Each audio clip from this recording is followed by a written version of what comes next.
to the GAB Talks by the Independent Press Award. I'm your host, it's Gabby Olzak. To participate in the 2024 Book Award competitions, please visit independentpressaward.com and NewYorkCityBigBookAward.com. This podcast will be speaking with G.E. Poole, aka Gary Ellis, author of Infrequent Frequencies, Rare Resonance, Untravelled Paths Through Natural, Practical, and Alternative Understandings of Your Life, Purpose, and Meaning. The work was named winner in the 2024 New York City Big Book Award in the philosophy category.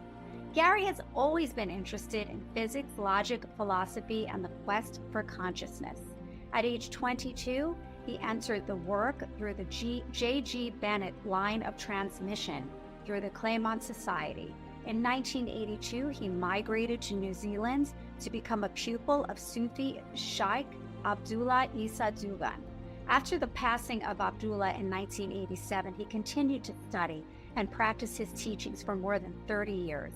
In 1990, he met Sufi master Irina Tweedy in London, and from 1992, Gary had substantial direct close personal contact with Taoist master Hua Xin-ni. Gary joins us from Queensland, Australia. Gary, thanks so much for joining us this morning. Good morning. Wonderful to see you. Congratulations. Welcome to the GAB Talks. Gary, let's just get started. Right off the bat, you refer to yourself as a nothing and nobody. You suggest to readers that they believe nothing at all written in the book. And this is a book that the author never intended or wanted to write. So Gary, share with us why you did in fact write this book and how I understand the plight of young people inspired you to. Yes, that's right, Gabby. That's what's the reason that I had been thinking about. I have written before, but mainly boring psychology texts over the course of my career. And I was seeing increasingly so many young people today around the world, really, who are disillusioned and who are higher levels of anxiety and depression than we ever saw in the past. I'm actually a registered psychologist by trade. And we really, the concern around that, because of the breakdown of many of the traditional family structures and religion, faith that people had, the traditional faiths, a lot of young people are floating and they are being subjected to quite a lot of disillusion and quite a lot of alienation from the rather dystopian world that they now find themselves in. And I really was writing it for the young people, for my grandchildren, my children, and my grandchildren, and for people to be able to have hope that there is actually a reason and purpose, and that it is quite beyond most of what we've been conditioned by our education and all of the institutions to believe. Gary, share with us from your perspective how technology and materialism pose a threat and challenge to today's youth. Well, increasingly, it's being seen in the way that young people are showing such levels of drug use, and that's always been there. But the way in which it's the violence that is increasing, the senseless violence, and all of the problems that we're facing, they have been there, but now they're greatly magnified. Now, the reason for this, in my view, is because we are approaching the great filter, which is what Robin Hanson talked about several years ago. And the great filter is for any species that is a conscious species, which human beings are, to a greater extent or a lesser extent. And we are approaching the great filter, and that will determine if a civilization, if a species cannot pass through the great filter and pass the tests as uh, a successful vehicle of consciousness, then they are destined to extinction, self-destruction, usually by self-destruction.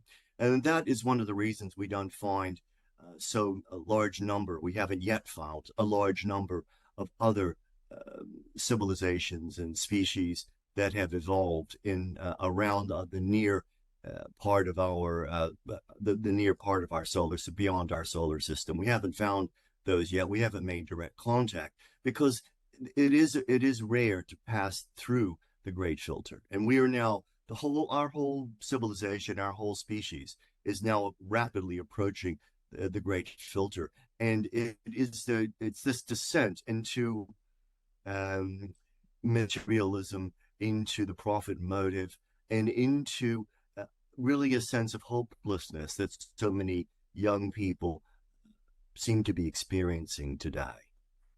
Gary, Infrequent Frequencies is a fervent discussion that integrates science, philosophy, faith, and personal growth.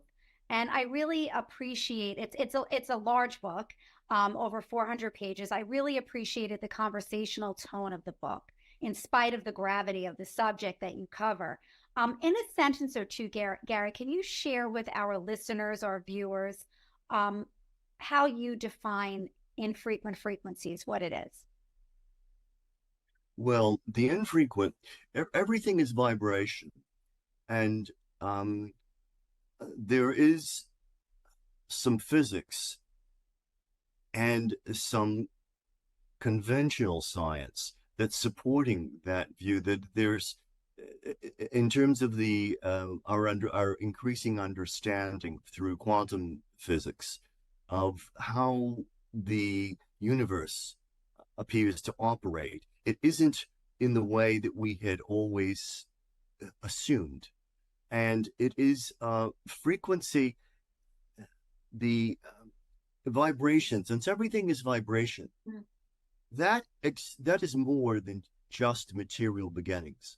And that means that materiality is simply, you could say, put it this way, the material world is water in the form of ice.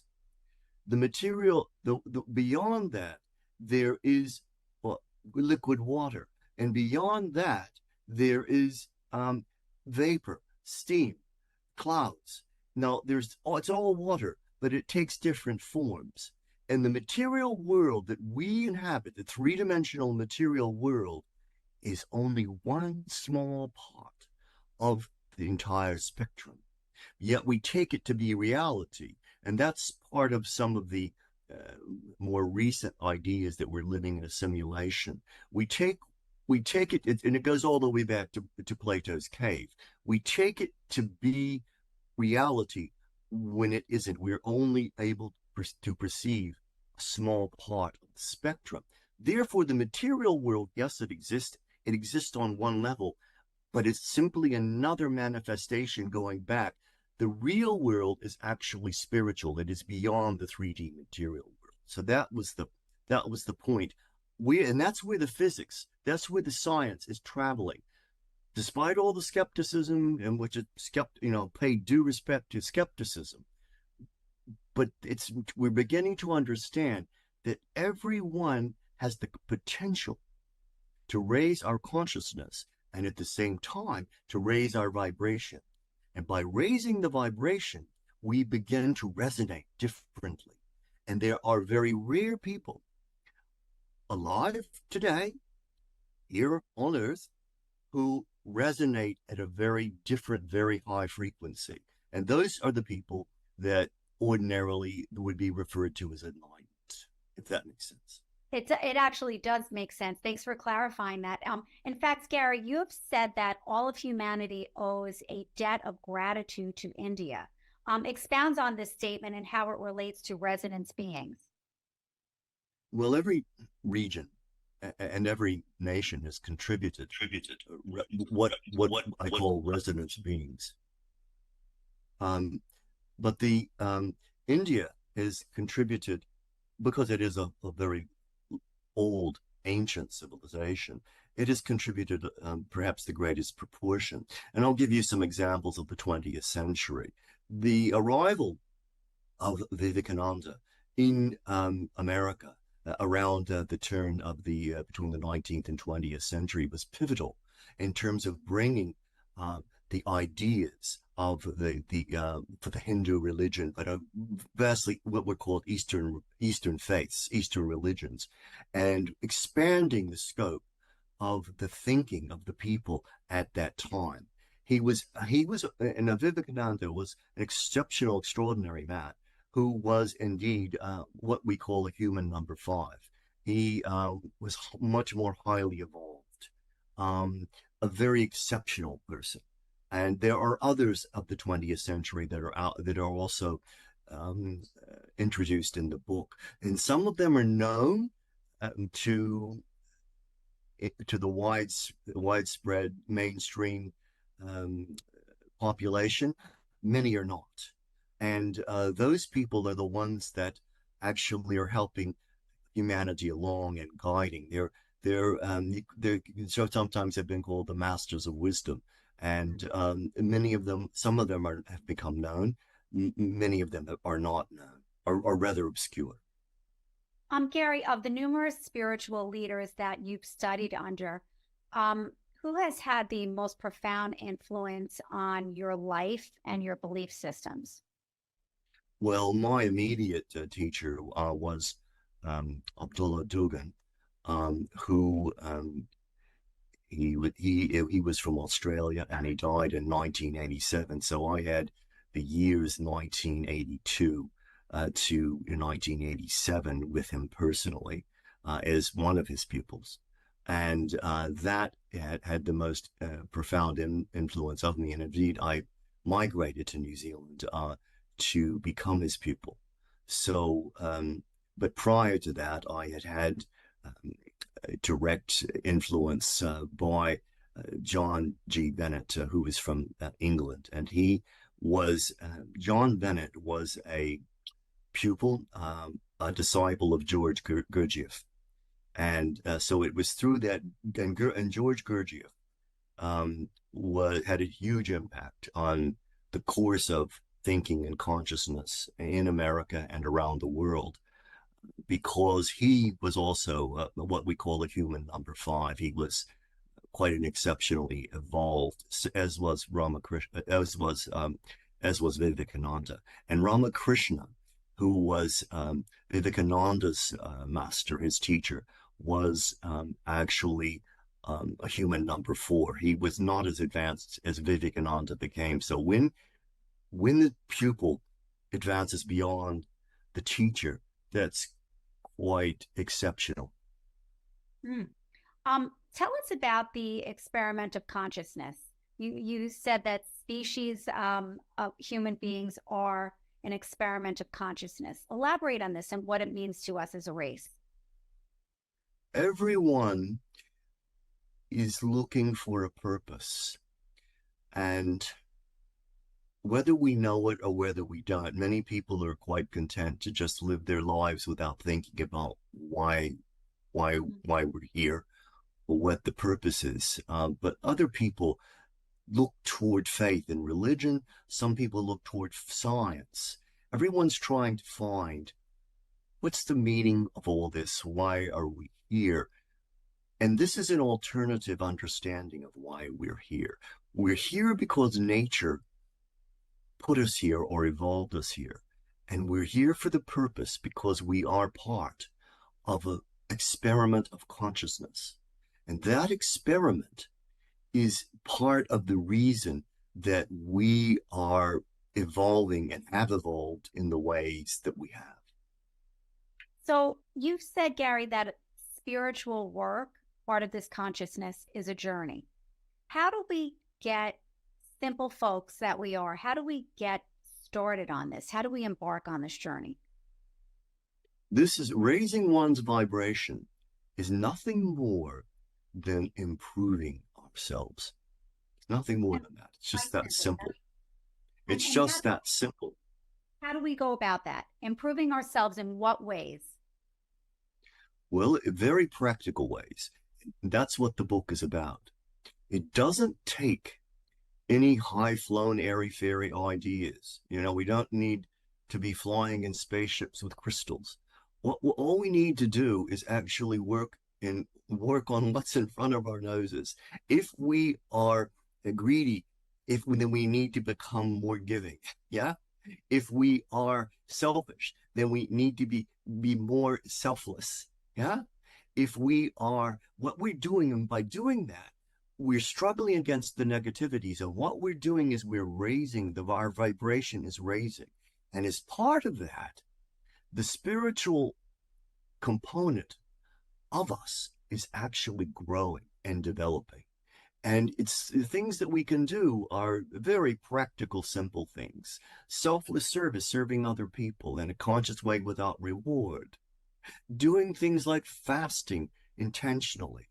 All the things that are very practical, and it's all of these techniques are outlined in the book.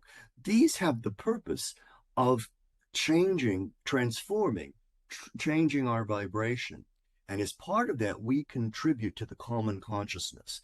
And as part of that, we begin to help the entire species advance further toward fulfilling what is our purpose.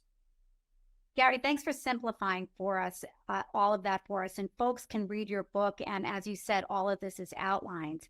So further elaborate a little bit more on knowing our source and what that means. It ties into what you just said.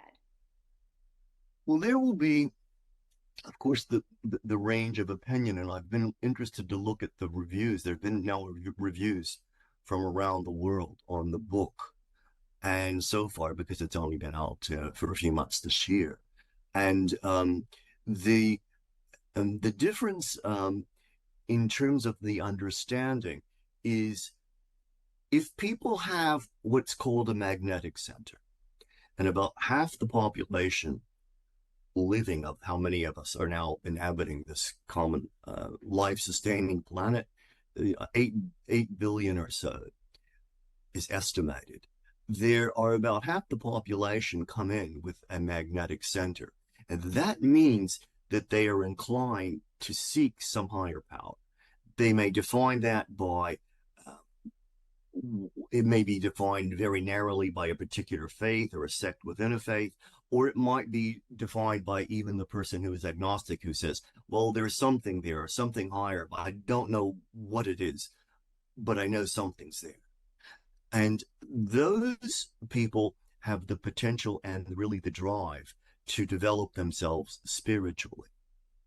And out of that group, they are trying to also raise the conscience. Now, the conscience is a very important component, and it's not just some vague moral code like it's been portrayed in many ways. What the conscience is, it's actually it's the active force of the sun. And what it is a very powerful inner guidance system. And people that bury the conscience lose their inner guidance system. And when they begin to bury the conscience deeper and deeper, this explains why people behave in ways that are called evil. The reason is simply because they've lost their internal guidance system, and they're capable of carrying out all range of crimes and different actions as a result of having lost that inner guidance system. So what we're doing through working on ourselves is we're consciously beginning to get in touch with our inner guidance system. And that guidance system, when we begin to do that, will direct us in ways that are going to cause us to rise rather than descend. And Gary, you say that the evidence has been hiding in plain sight. So where is it? Well, it's and what? In New York. It's now around maybe 6:30 in the evening, and Yes. it will be autumn. It'll be autumn in New York, and here and it's on the other side of the world. We're going into spring. When tomorrow morning, wake up early and go look at the sun, and just stare at the sun. And just for a few moments, right before the sun rises, notice what happens. Everything goes quiet. The birds are chirping, everything's happening. Life, there's life in all its fullness. The Maori say, Ti he wa Maori ora, behold the life force. And then just notice the silence. And when you see the sun coming up, you will see that it's pulsing. Now, many people don't understand, and traditional religions originally had the understanding that the sun and the earth are actually living conscious beings. Now, this is not sun worshipping as the old pagans used to do. The sun and the earth have spiritual dimensions, just as we do. They are three-brain beings. They have an instinctive moving center, they have an emotional center, and they have an intellectual center. So they are not the ultimate form of God, but they are a manifestation of God. Even every skeptic, even the most adamant skeptic, materialist skeptic, would have to acknowledge that we would not exist without the sun. And it's not worshiping the sun. You're not worshiping the outer form of the sun, but the sun is a highly conscious being. It's not just a ball of hydrogen, floating out there among innumerable stars. And the balance between the earth and the sun is the secret to life. It's the balance and consciousness. Balance is the key to higher consciousness. Lack of balance is unconsciousness. So, one of the principles, and it's outlined clearly in the book, was around James Lovelock. James Lovelock was an extraordinary, relatively recent pioneer. He only died at the age of 101, I think, about 2 or 3 years ago. And James Lovelock, with his Gaia, introducing the Gaia concept, he was virtually pilloried by the academic community, but he was an extraordinary man, and he understood that the earth was indeed an extraordinary, not just a complex system of interrelated phenomena, but there was a consciousness, and now that idea has grown. Now, it's an ancient idea, but it's finally coming back into our consciousness. And if we understand that the earth is literally our holy mother, then we will begin to have a different attitude toward her. And that is the most profound evidence that is hiding in plain sight. Yes, that all of the people are looking for God. Where's God? And he's, God's here, and this is what he looks like. He's right. A sky father up, and now he's got a long beard, and all of these different conceptions are trying to understand what is this higher power that is. Well, we were created by these two. We were created by. Can anyone argue against the fact that we are created by the sun and the earth? Now, what the leap is to begin to, and people can have to reach this on their own, to begin to understand that the earth is not just soil and rock and minerals and magma. That, yes, just like our bodies, those things exist, but the earth is actually a conscious being, highly advanced beyond us, and that we are part of her. And I think many of the ancient traditional cultures here in Australia, the Aboriginal, in many of the Native American cultures across America, they all knew this. They've embraced that. Yes, that's so true. Gary, how do you recommend folks read this book? Look, I appreciate this is a difficult book to read because, and that's what one of the most insightful reviews actually came from India, from a literary reviewer in India, who he really got the book, and he said, "Look, it's not easy. It requires mental gymnastics." And the reason that it's written as it is, I would not have written the book at all, or written it in the way that I did. But this stuff, I can't describe. It just came through. And I wrote it in the way that it had to be written, not the way that necessarily I would have written it and to make it more easily accessible to readers. Um, for example, if you try to read any of Gurdjieff's work, it's very obscure and it's difficult, but making the effort actually wakes you up. Yes, I And could under. and these are we're covering a huge broad spectrum of ideas and trying to bring together the strands of different threads of knowledge, all the way from particle physics through biology and science, and all the way through mysticism. So we're trying to weave together a fabric from these various strands.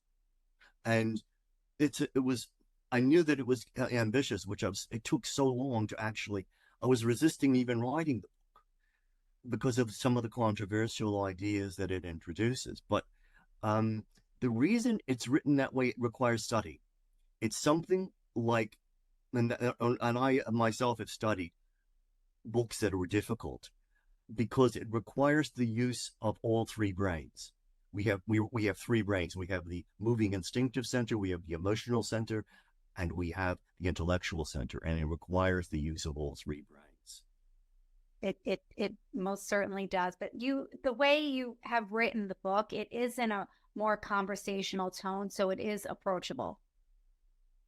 Yes, thank you. I tried to do that, and I was writing it in a way like I was having a chat with a friend, or just telling this to my grandchildren. Like right now, for example, during our interview, I mean, you clarified a lot of points that may have seemed very obscure to some people, but the book is very interesting. Uh, Gary, what is your hope for humanity? I believe that I do have a lot of hope for humanity. I believe that every person has a higher part and a lower part. We have a lower animal part because we evolved from that, but we also have a higher spiritual part. And it's a battle between those two. And we have the capability of transcending ourselves, of actually raising our consciousness. Individually, we can do that. Absolutely.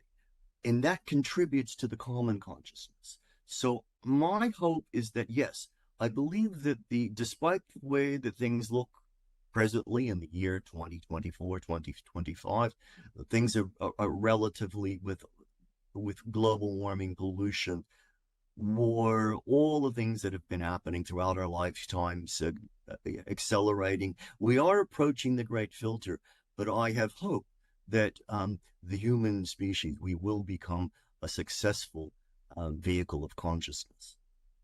I hope so as well. Gary, what is your life mantra when you wake up every day in Australia? What do you say to yourself? Victory to the truth and triumph to the invincible sun. Yes, I say victory to the truth because the problems that we face are through the darkness of human ignorance. And the truth, actually, the old biblical phrase that the truth will set us free, and going back to Plato, even, yes, the truth will set us free. Thank you so much. So, are you working on any other projects? How long did it Yes, take to write this book, Gary? it took a long time in terms of, I hesitated for so long. I think a number of some of the reviewers asked me that in interviews, that it took, I was reluctant because I don't think that I have, who am I to, um, to actually expound such truths. But I think it was needed, and no one else was doing it. And the books, however, there are very direct sources of this available, from my teacher who passed away in 1987, and many others like Irina Tweedy. She was an extraordinary person. She was herself a human number five, and I had the privilege of meeting her in London in 1990, and so I've had the privilege of being in direct contact with some of these people.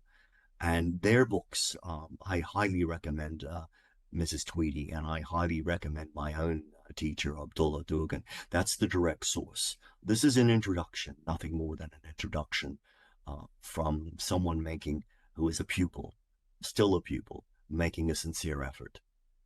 So what you did mention that you are working on other projects, Gary. What's happening? What can you share Well, with us? well, I was I worked in Afghanistan for 2 years, from 2004 to 2006, working in humanitarian aid there. And during that time when we were long periods of time when we were locked down because of security issues. And I had completed a novel then, which takes place in, in Nepal, and it is based on a true story of a young woman there. And so I lost that manuscript after I came back from Afghanistan, but it was recovered off of an old floppy disk recently by Wow. a tech expert down in Melbourne. So we recovered the manuscript, so I'm now working on that. Yeah, That's a and positive aspect. it talks about some of these ideas, but in the form of a novel. Yeah. Oh, that sounds so interesting. Do you have a pub date or that it's a work in progress? Well, it's actually the manuscript was finished, but I'm not satisfied with it. It's got a lot of work to be done to it. Yeah. Okay, well, we look forward to it. So lastly, Gary, how can our readers find out more about G.E. Poole and purchase your book, Infrequent Frequencies? Well, it's on, of course, Amazon, and it's in the last. It's only recently been published, but it's published by a small publisher in Adelaide called Greenhill Publishing, and but it's selling a lot of sales through Amazon, but also Goodreads particularly. It's doing very well on Goodreads and Barnes and Noble, all the major booksellers, and on the online sales, there's a lot of interest there. The idea here is not to sell books; it's really to get these ideas out. These ideas are timely for everyone, but particularly for young people. And I wish I could have conveyed them in a simpler way that would allow them to become more accessible. So that's why we're looking at working on an audiobook. An audiobook would most definitely be more accessible for young people. Yeah, You a lot of very interesting perspectives, and I think that young people, if it's in an audio form, that's how they read books nowadays. I know that's how my children read books, so that would um, that's what all my children. That's what I got. All my children have said to me, and they said, you really got to put this into audio. Yeah, so yeah, how to do that? I'm working on it. Yeah.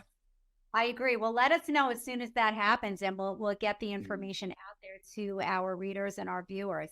Well, Well, thank Gary, you. thank you so much for speaking with us today. This was really wonderful. I appreciate your time, waking up so early for us in Australia, and it was great meeting you. Thank you. It's great to meet you as well, and I wish you well. Thank you. Thank you so much. Join us next podcast when we chat with Christina Vitigliano about her memoir, Every 9 Minutes. This is your hostess, Gabby Oldek of the GAB Talks. Until next time, keep on reading.